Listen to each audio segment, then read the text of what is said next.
Hi అండి, welcome to Nishi channel. ఈరోజు మన వీడియోలో సమ్మర్ స్పెషల్గా కర్బూజాకాయతో ఫ్రూట్ ఐస్ క్రీమ్ని ఎలా చేసుకోవాలో చూపించబోతున్నాను. మనకి సమ్మర్ వచ్చిందంటే చాలా రకాలుగా ఐస్ క్రీమ్స్ కానీ లేదా fruit juice, milk shakes, cool drinks ఇలా ఎన్నో తాగుతూ ఉంటాం కదా.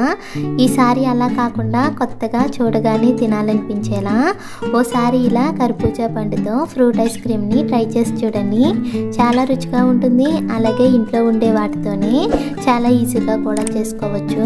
మరి ఆలస్యం చేయకుండా సమ్మర్ స్పెషల్గా కర్బూజా పండుతో ఫ్రూట్ ఐస్ క్రీమ్ని ఎలా చేసుకోవాలో చూద్దాం. ముందుగా ఫ్రూట్ ఐస్ క్రీమ్ చేయడానికి ఒక కర్బూజా కాయని కడిగి తీసుకోవాలి. ఇక్కడ మనం తీసుకున్న కాయ అనేది చిన్నగా ఉన్నా పెద్దగా ఉన్నా సరే ఐస్ క్రీమ్ని ఈజీగా చేసుకోవచ్చు. ఇలా తీసుకున్న కర్బూజా కాయని పైన రౌండ్గా వచ్చేలా స్లోగా కట్ చేసుకోవాలి. మనం ఇలా కట్ చేసుకోవడం వల్ల ఐస్ క్రీమ్లా ప్రిపేర్ చేసినప్పుడు ఫ్రిడ్జ్లో పెట్టుకుంటాం కదా, అప్పుడు ఈ ఫ్రూట్ ఐస్ క్రీమ్ మీద మూతలా పెట్టుకోవడానికి ఉంటుంది. ఇలా కట్ చేశాక ఒక స్పూన్ తీసుకుని లోపల ఉన్న గింజలన్నీ కూడా స్లోగా తీసేసుకోవాలి. మనకు కావాలంటే ఈ గింజల్ని ఎండలో ఎండబెట్టుకుని స్వీట్స్లో అయినా వాడుకోవచ్చు. ఇలా లోపల ఉన్న గింజలన్నీ కూడా బయటికి తీసేశాక ఇప్పుడు ఇదే స్పూన్తో ఈ కర్బూజా కాయ లోపల ఉన్న గుజ్జునంతా కూడా స్లోగా ఒక గిన్నెలోకి తీసుకోవాలి. మనము ఈ ఐస్ క్రీమ్ని ఈ కర్బూజా కాయలోనే ప్రిపేర్ చేస్తాం కాబట్టి ఈ పైన డబ్బు అనేది డ్యామేజ్ అవ్వకుండా ఈ లోపల ఉన్న గుజ్జు అంతా కూడా స్లోగా తీసుకోవాలి. ఇలా లోపల ఉన్న కర్బూజా పల్పునంతా కూడా నీట్గా తీసేశాక ఈ డబ్బుని రెడీగా పక్కన పెట్టుకోవాలి. అలాగే మనం తీసుకున్న ఈ కర్బూజా పల్పుని కూడా రెడీగా పక్కన పెట్టుకోవాలి. ఇప్పుడు గ్యాస్ పై ప్యాన్ పెట్టి 1/2 లీటర్ వరకు పాలను వేసుకుని పైన మీగడ కట్టకుండా మధ్య మధ్యలో కలుపుకుంటూ బాగా మరిగించుకోవాలి. ఈ పాలు మరిగేలోగా మరొక పక్కన ఒక చిన్న గిన్నె తీసుకుని 1/2 కప్పు వరకు పాలను వేసుకోవాలి. అలాగే 2-3 టేబుల్ స్పూన్ వరకు కస్టర్డ్ పౌడర్ కూడా వేసుకుని పిండి ముద్దలు లేకుండా బాగా మిక్స్ చేసుకోవాలి. మన దగ్గర ఈ కస్టర్డ్ పౌడర్ లేదంటే కనుక ఈ ప్లేస్లో కార్న్ ఫ్లోర్నైనా తీసుకోవచ్చు. ఇలా పిండి ముద్దలు లేకుండా బాగా మిక్స్ చేసుకున్నాక రెడీగా పక్కన పెట్టుకుని ఇప్పుడు గ్యాస్ పైన ఉన్న పాలు కూడా మరగడం స్టార్ట్ అయ్యాయి కదా, మంటని మీడియం ఫ్లేమ్లో పెట్టి మధ్య మధ్యలో కలుపుకుంటూ 2 నిమిషాల పాటు బాగా మరిగించుకోవాలి. ఇలా 2 నిమిషాల పాటు పాలను బాగా మరిగించాక మనం ముందుగా కస్టర్డ్ పౌడర్ కలుపుకున్న పాలు ఉన్నాయి కదా, ఆ పాలని మరొకసారి బాగా మిక్స్ చేసుకుని అప్పుడు పాలల్లో వేసుకోవాలి. ఇప్పుడు మంటను లో ఫ్లేమ్లో పెట్టి ఒకసారి మొత్తం అంతా కలిసేలా బాగా కలుపుకోవాలి. మనం మంటను హై ఫ్లేమ్లో పెట్టామంటే ఈ కస్టర్డ్ పాలు అనేవి అడుగున ముద్దలా కడుతుంది. అందుకని అలా కాకుండా మంటను లో ఫ్లేమ్లో పెట్టి మొత్తం అంతా కలిసేలా బాగా మిక్స్ చేసుకోవాలి.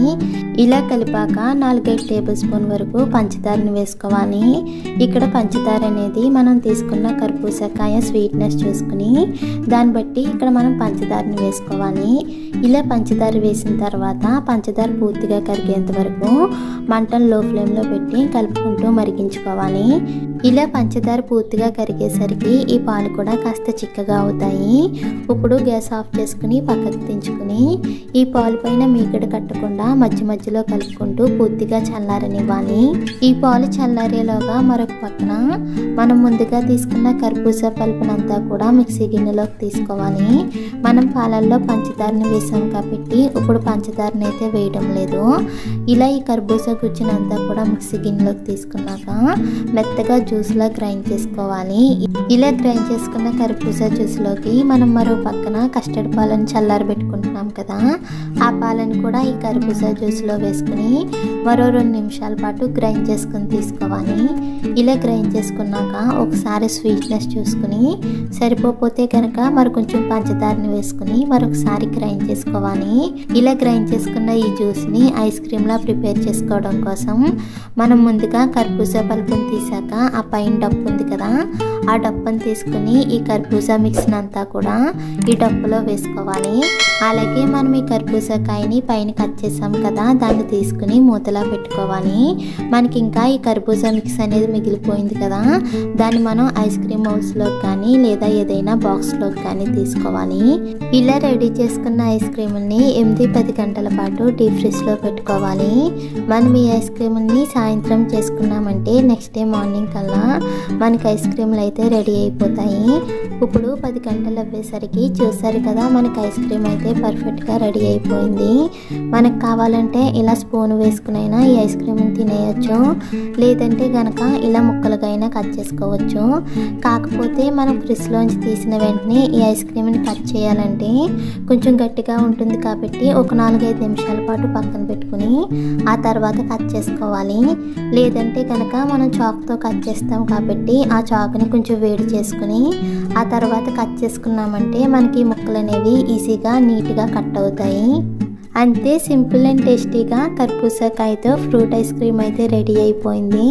ఈ సమ్మర్లో మీరు కూడా ఒకసారి ఇలా ట్రై చేసి చూడండి. ఈ వీడియో మీకు కూడా నచ్చినట్లయితే ప్లీజ్ లైక్ చేయండి, షేర్ చేయండి, సబ్స్క్రైబ్ చేసి పక్కనే ఉన్న బెల్ బటన్ని క్లిక్ చేయండి. Thank you for watching.